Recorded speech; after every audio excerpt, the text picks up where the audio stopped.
Hey, it's Mark Weiss. The terms ownership and control come up in the contractual context a couple of ways. We could see it in a prohibition on an assignment, where there might be something that talks about a change in ownership or control, say, of a group or of an entity, triggering a prohibition on assignment that requires the other side to consent or permits them to terminate. It also comes up, say, in a provision that requires a hospital to bring along your contracted medical group in the event that the hospital changes ownership or it changes control. But there's an entirely different way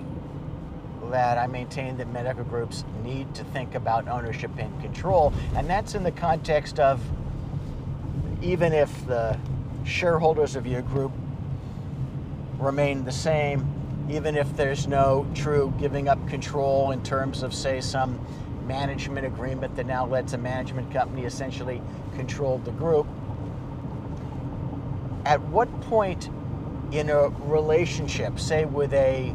vendor, say with a payer, even with a hospital,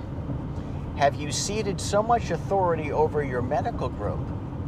that your ability to manage the group,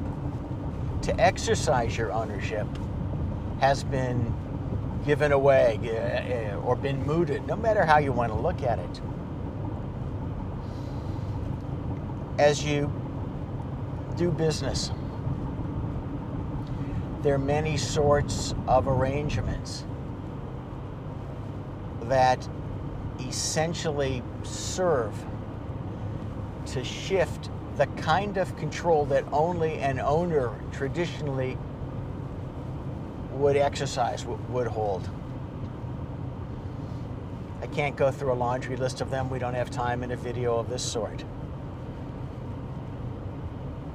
But consider whether giving up little pieces of control over payment, control over with whom you can deal, control over